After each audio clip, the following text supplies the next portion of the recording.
Anak-anak 11-11-nya alhamdulillah saya sendiri. Jadi saya punya cita-cita dengan izin Allah ya, baca, tulis, hitung dan baca Quran di tangan ibunya sendiri. Ini saya buat dari anak pertama sampai anak nomor 11 sebelum meninggal juga sudah banyak hafalan surat-surat pendeknya di juz 30. Umur 4 tahun Allah panggil. 4 tahun. Ya. Nah, itu jadi dibuat kurikulumnya Mas. Sampai Di kurikulum ya, Bu. ya dibuat. Saya bikin sendiri. Saya mau nanya ke Bunda deh. Siap. 10 Bun. 10 anak Bunda. Yang ada. Yang ada. Saya aja 3 Bun di rumah. Kadang suka bingung ngurusnya bagaimana. Kasih tips dong Bun. 10 anak yang ada, semuanya hafiz Quran. Apa sih tips yang paling utama yang harus dilakukan oleh orang tua agar anak-anak bisa menjadi seperti itu? Itu Bun. Bismillahirrahmanirrahim. Rabbi syrah li sadri wa yassir li amri wahlul 'uqdatam min lisani yafqahu qawli. Pertama memang tips ya praktis. Boleh Bun. Menyandarkan diri kita kepada Allah Subhanahu wa taala. Karena anak ini titipan. Jadi minta tolong sama Allah. Hari itu kok saya tiap tahun melahirkan. Jadi orang lihat saya itu kalau nggak gendong di dalam, gendong di luar.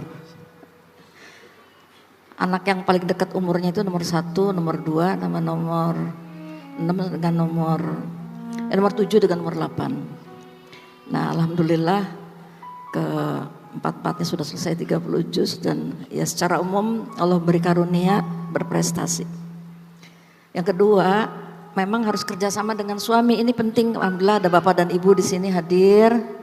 Tepuk tangan buat bapak-bapak utamanya. Tepuk tangan bapak-bapak. Karena pemimpin dalam keluarga itu adalah bapak. Ya. Istri pada dasarnya ya mengikuti visi bapak. Dan alhamdulillah suami saya klop Allah kasih. Ya dia sibuk dakwah, tahu-tahu dilihat sampai rumah anak-anaknya udah pada pintar ngaji. Masya Allah. Udah bisa baca Quran, hafalannya sudah nambah. Begitu lihat saya hamil terus, jadi dia ambil anak yang paling gede untuk setoran hafalan sama bapak. Nah, saya sementara pegang adik-adiknya. Yang ketiga, memang ini tips juga ya saya kira penting Bapak Ibu, membuat peta kayak kurikulum lah gitu. Ada target-target, misalnya anak kita umur 6 tahun harus sudah selesai membaca Al-Quran dengan bacaan dan tajwid yang benar. Jadi dulu cita-cita saya sebenarnya bukan menjadikan anak-anak hafiz, tapi kepingin anak-anak jadi anak yang soleh. Insya Allah. Nah, soleh itu mencakup semuanya. Nah, Allah kasih ya kemudahan untuk menghafal Al-Quran. Ini juga sesuai insya Allah dengan perintah Allah dalam Al-Quran. Rabbi habli minas solihin. Juga hadis Rasulullah SAW, waladun solihun yad'ulahu.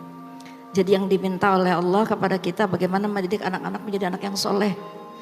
Nah itu, jadi saya suka nangis juga nih, sebenarnya nangis sama dengan anak-anak. Boleh Bu, gak apa-apa.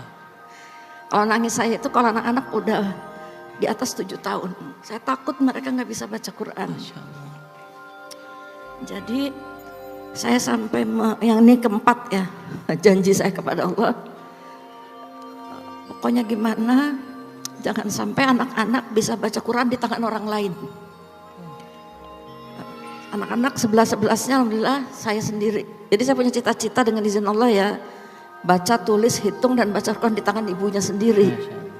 Ini saya buat dari anak pertama sampai anak nomor 11 sebelum meninggal juga sudah banyak hafalan surat-surat pendeknya di juz 30.